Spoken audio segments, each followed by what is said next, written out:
Hello world, this is Edward Bevilacqua from La Voce, and I have the great pleasure of being here with Frank Bonanno today from Fifth Avenue Restaurant Group. And so La Voce is here to talk about your family roots, Frank. So why don't we start with, what's the first memory you have from your grandmother giving you a lesson in life? The first memory would be to make sure I eat well. Okay. Taste the food. Okay. And your grandmother, of course, was a good cook. Great cook. What did she make? What was your favorite? Typically meatballs and pasta. Okay. And when we say your grandmother, we mean your dad's mother or your mother's mother? Who are you thinking of? My mother's mother. Your mother's mother. Okay. So, can I stop? Yeah. It really. We can't stop that. We can't. Okay. No, this is live. This is on the world. All right. Well, the grandmothers, I was very young, so I don't remember. They passed away, unfortunately, when I was young. Okay. So I don't remember a lot of what they did. Mm-hmm. My mother, of course, took my grandmother's recipe. Got it. And so it was my mother's mother really that influenced the food. Okay. So what? Good. I'm glad you told me that, because I was going to go down the direction of, did your mother, if it was your father's mother, and your mother, did they ever have disputes about how to make the tomato sauce? No, because unfortunately right. The grandmothers passed away when I was very young. And who's getting the double? Robert did. So now tell me, tomato sauce. Did you call it gravy? We called it gravy. Called it gravy. It was gravy. Funny story. When I was a little older, I was. We grew up in a neighborhood that was very Italian. And where was this? It was in Belleville, New Jersey. Belleville, New Jersey. And then we moved to an area where there were fewer Italians and more of a different mixture of people. And became friendly with a kid from a family that wasn't Italian. I remember getting invited over to his home for dinner one night. And the mother made pot roast. And when she came out, she said, "Would you like some gravy on it?" And I said, "Why would you put that red stuff on the pot roast?" I couldn't figure it out. And how old were you? I was about 8. So, and you remember it today like it was right yesterday. Wow. And what did she say? Well, she didn't realize what I was talking about. Oh. And she said, "Well, here's the gravy." And I said, "Okay." I was trying to be polite. So a little awkward moment. I was trying to be my polite self, but I never realized that sauce, as we call it today, and gravy were the same. I mean, gravy was gravy. Every Italian American at that time called it gravy. So at that moment, did you now get that non-Italians called it sauce, tomato sauce, or spaghetti sauce? Well, that didn't happen, of course, till later, but till sauce became. But did you get that they called it? That the non-Italians, I'm not sure what they called it. Okay. Oh. They were not sure what they called it. Most non-Italians of that era didn't eat spaghetti? Well, they would eat spaghetti, but they would get something out of a can. Okay. You know. Well, let me ask you this. Back in New Jersey, there were a lot of Italian restaurants where you grew up, right? Yes. And non-Italians went? Or was it mostly Italian? It was mostly Italians. Okay. Yes. And would you say today, well, let's ask this question. How many restaurants do you have today that you consider Italian? Or Italian themed, Italian influenced? How many restaurants in our company? Yeah, in your company. Well, the Italian influence would be the full service restaurants, Trattoria, the pizzerias that we own, Bonanno's Pizzeria. Basically, that's it. So there's about, I would say, out of the 50 restaurants, maybe 14 have an Italian influence. Okay, so 14 have an Italian influence. And what percentage of the patrons would you say are Italian American or Italian? Well, the pizzerias are located in the hotels, primarily in the food courts. So it's hard to judge. I would say a small percentage are Italian Americans. So people love Italian food. Yes. Okay. In the restaurants, it's a little higher percentage, but lot of Italians like having Italian. Italians like great Italian food. Great Italian. And but everyone is familiar with Italian food now. Italian food has become the most popular food there is. Yeah. When we moved from Belleville, New Jersey, which was a very Italian area, Four Seasons were there, and Sinatra didn't live far from there.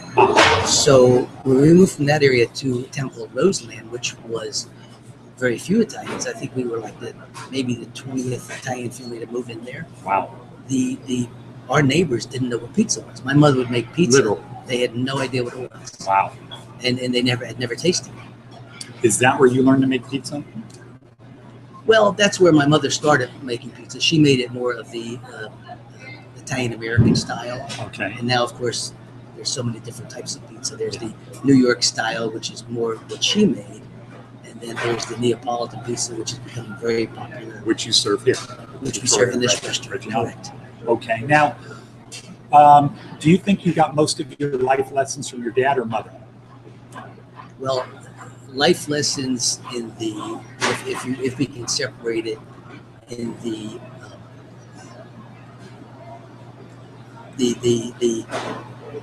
work ethic and the hard work and the drive from my father. Okay. And what did you get from your mother? My mother Cooking, was the love of food and the family, the binding of the family. Okay. So what I understand from you is you, after high school, you went to culinary school. Correct. And joined the Army. Correct. And had a fantastic opportunity in career, and great things happened. Everything fell in place. In the Army, I attended officer candidate school, became an officer, and basically managed an officers club all the time I was there, which was a great opportunity. And that then got you another good opportunity with ARA Services, or what was it called then? It was called ARA Services Okay. at that time. Now it's called ARA Services. Yeah. Okay. Yes, I went to work for them right after I got out of the Army. Yeah, they were still pretty new. Didn't they start late 50s, early 60s? They started early 60s, Early mid 60s, yes. Okay. And so, do you remember what size they were at that point? At that point, I don't remember. Maybe like a $200 million. Okay. So I remember they got to $1 billion really pretty fast. They did. Considering when it was. Yes. And so how much did that polish your innate talents? Well, it was my introduction to the corporate world, and it gave me this. The Army gave me a lot of structure on dealing with individuals, and it gave me the structure in my life and for my business. So the processes, procedures. Correct. Yeah. ARA gave me the business tools to use that structure. Got it. Okay. I mean, ARA was interestingly set up very much like the military, Huh. where you had the head of the company, and then you had your next line So of that's command, like the general, the then your general, and colonels, then you have your colonels, then you have your lieutenants, and all the way down. and everybody else. Okay. Good. Now let's go back to your dad. What did your dad do for a living? My father was a contractor, Construction. small contractor. Okay. Built homes. Okay. His specialty was bricks and stone masonry, built beautiful fireplaces. I see. Some beautiful. So a he did beautiful. subcontractor or building the He whole was a subcontractor, and he also built homes. Okay, yeah. My grandparents, my grandfather came over, just he and his twin brother in the early 1900s, and they got into construction, home building in the Bay Area. And his goal was always to own a bank for Italians, for construction guys, which he did do. But when I was growing up, we were building about 500 homes a year in the Bay Area, which was pretty good for two guys that came over when they were 14 and started out. So I was born in Oakland. But so from your father, you must have learned the meaning of serious hard work. Serious hard work. He was a very, very hardworking guy. He didn't build a lot of homes. Made a good living, but was not a large home builder. But he was probably a craftsman. He was a craftsman and took a lot of pride in his work. Okay. It was interesting when I was a kid, growing up in my family, you had to go to work. So your father took you. Right. Your father took you to work, Okay. whatever he did. If your father was a baker, you baked bread. If your father was a stonemason, you went out with him to work, like on weekends or in the summer. So my job was to mix cement, carry the blocks, to carry the supplies. And I remember every time my father built a house, he would build it with used brick. He liked used brick Because you had character. It had character, where you had to chip off all the mortar. Oh, So that was my your job. was chipping off the mortar, and I remember exactly what point I realized it, but. At some point, I realized I did not want to be in the construction business, Yeah. especially in New Jersey in the cold winter, chipping off mortar. Right. So my dad has a story similar to that, but it was him and his cousins had to straighten out the nails that got bent, pick them up off the ground. Same type of story. Yeah. So serious hard work from your father, and your mother spent a lot of time cooking. How many brothers and sisters I have do you one have? brother and one sister. Okay. But we have an extended family. My mother came from a family of 9. My father came from a family of 11. Wow. So 20, we lived. 20. Yeah, we lived. The house where we lived in, it was a 3-family house, and we lived on the top floor. Okay. And I tell my children today we lived in the penthouse, but there was no elevator. and my cousins were on the first floor. The people in the middle were not related, but they were very close friends. Next door was another cousin, another aunt and uncle. Around the corner, more aunts and uncles. So it was a big a big family, and that taught me personally the meaning of staying close with your family. Okay, and I've noticed just a little bit listening to you and observing that what you do here is you kind of have a family atmosphere with your executive staff, and Rob is here. We'll say hi to Rob in a minute. But it seems, and like when we had dinner at the club the other night, and the waiter is one of your waiters. Yes. And it really seemed like it's more than just a job. It is. We feel that everyone is part of our family. And you got that from your growing up. Not from the Army. No, not from the Army. How about ARA? Not even from the Army. It was growing up. It was a family value. A side story is my mother's sister passed away when she was young. She had 5 children. So my mother became mother. They lived on the first floor of this 3-family house. My mother became their mother as well. So they were like your brothers and sisters? Correct. Yes, they still are today. Okay, got it. And when you hear, for the audience that doesn't know, you have a 24-hour-a-day, 7-day-a-week operation, right, in these properties, with 50 properties and some of the nicest properties in the world. Yes, we're very fortunate. And, you were telling me the other night that, people are very important to you, even if you're working as a busser in the food court. Yes. And so I get a sense that, like all good companies, your values transcend to the people you hire, like Jack.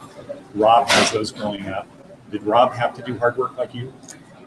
No, not as hard. I was a bit easier. I came from a different generation. Well, you were doing mortar, you weren't carrying cement, right?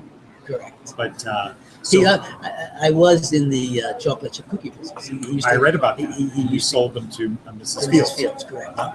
And he would come to the factory, and because we had a factory where we made our cookie dough. Okay. And he would hang around there and do a little bit of work. And he used to like to go on an opening if he was off school at that time. I would take him on an opening. So but it doesn't work quite as hard. My younger children, I still have young children. When I say the work thing, they kind of look at you funny. Yeah. And I tell them the stories about when I had to work, and my father would pay me like $1 a day. Yeah. When I was real young, and then it grew into $1 an hour at some point, and they would just take the fiddle and say, "Oh, we have to hear that story again, Dad." Yeah. So, do you notice that a lot of people who apply for jobs, they don't want to work, and they don't feel that, like, when you were growing up, right after the Depression, maybe at the tail end of the Depression, it was not a question of if, or this is what you just had to do, right? That was how life was. Correct. And Today it's the work ethic it's different. We don't see that same drive and that same desire. You see some, but when you spot it, it's that's like okay. the light goes off. Yeah. Yes. So that's somebody who could fit in our organization. Yes. Okay, and let's see. Oh yeah. So I was talking to somebody, and they were explaining. I said, why is it? What is it about Italian Americans that we seem to do things a little bit differently? And so what the person said was, we exceed expectations. So, like in cars, we just didn't make cars, but the guys who designed Ferrari, Lamborghini, Maserati, Alfa Romeo, Fiat, there was a style to it. And in your business, having been here, having had lunch with you a couple of weeks ago, it's not just a meal on a plate. There's more. Would you agree that Italian Americans, it's kind of like we have this thing of we just have to do it. Maybe it's to the best of our ability or a little bit more than people expect. I think Italians they have a romance with whatever they do. If they build houses, if they're in the wine business, if they're in the restaurant business, if they build cars, it's the romance of. And I'm not really sure what drives it, but it's something from the inside. Is it genetic? It's probably genetic. Okay. Saying they want to be. Even my father, when he built houses, he took such pride in his homes. There was never a sheet in the house. It was plaster. Oh, wow. So, wow. And he took such great pride in what he did. And I think that's something that is passed on in our family. I'm sure a lot of Italian families. Whatever you do, take great pride in it. Whether you have a shoemaker store or whether you working at the food court, bussing tables. Whatever you do, take pride in what you do. And last question. Las Vegas is the epicenter of Italian American culture today. Agree or disagree? I agree. Okay. I agree. We just got to spread the word. We have to spread the word. We have the best of everything Italian. And how many great Italian restaurants would you guess are here in Las Vegas?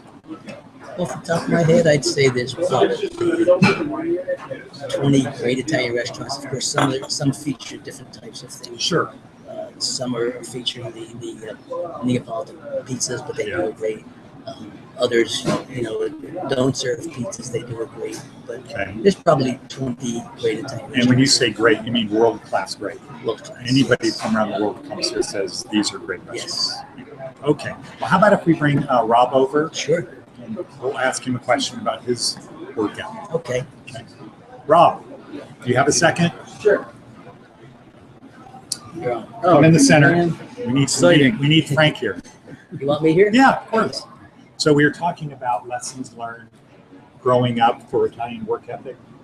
What can you remember some story growing up, maybe in the cookie factory? Oh, the cookie factory. I was really young, so it was mostly me grabbing a cookie off the conveyor belt and testing the product. And I was always told that the reason I liked them so much was because we always used the highest ingredients, so the best quality ingredients, and put a lot of love into the recipes. Okay. How about hard work? Hard work. Well, when I was a kid, I always heard the story about somebody who worked for $1 a day. So I knew I wasn't going to work for $1 a day, so I had to work a little bit harder. Okay, that's a good spin. I always had a good lesson and a good mentor to drive that into me. And you know what? When it's about your pride and your business and your family name on a business, there's nothing that's really called hard work. It's about just about making it happen. Okay, that's a great point. Now, taking it out of the work for a second. One of the things your dad and I talked about was how Italians, maybe it's genetic, maybe it's just how we were brought up, is we exceed expectations. So when you were surfing, did you take that same doing your best every day when you're out there? Absolutely. I have a very competitive nature, and as my father, I'll tell you, he wants me to stop all of my competitive, adventurous and extreme sports, but which are my releases from normal stress. And fun. But yeah, I mean, I'm competitive at everything I do. I was always taught that when I was a kid. My father was my baseball coach, and if I wasn't the biggest hitter on the team or the best base runner, What position did you play? Shortstop, center field, or not center field, shortstop, second base, pitcher. I think that's pretty much it. Yeah, so. Good. So you still like baseball? I like to watch it. I haven't played it in 25 years. Either. He's a race car. Oh, really? Loves race cars. Oh, That fits Formula in the One? Italians too. I love Formula One. I've done a lot of races. Never that level. I've entered some pro races, but and are definitely. the decals on the car?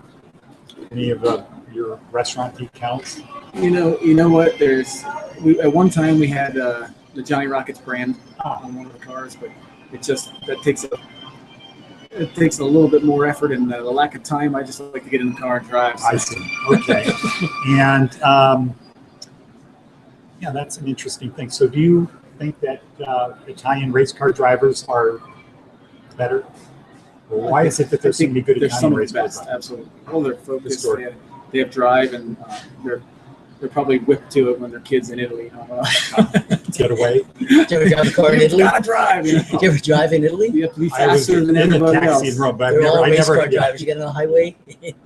What amazed me when I was in Rome was we pull up in a cab, we pull up to a stoplight, and then a swarm of mopeds or Vespas just surround the vehicle. It's like bees or something like that. Just all over.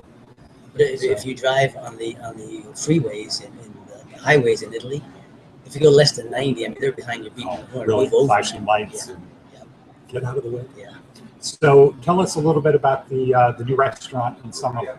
Oh, it's very exciting. It's our first street level full service Italian restaurant. And that should be easy compared to this kind of thing, right? 24 hours a day, 7 I like days a the week. sound of easy, but there's nothing Yesterday was easy. the only easy one. You know what though? It's going to be fun. It's going to be a lot of fun. It's local for us. We're going to spend a lot of time there. We're basing it largely on this restaurant. We're expanding the menu a little bit, not only to have lunch and dinner, but we're going to have happy hours, an early happy hour, a later happy hour in the evening. We're going to have some local excitement, maybe some music outside, some live entertainment. We're gonna move into a Sunday brunch after we open.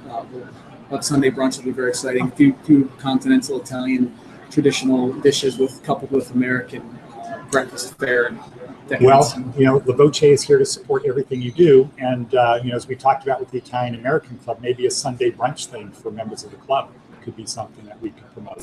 Fantastic. Maybe even on Formula One Sundays. Great. Okay, well, thank you very much, Rob and Frank. This has been great, and for the viewers out there in the world, La Voce is here to support Fifth Avenue Restaurant Group and do anything we can, and thank you for watching. Thank you.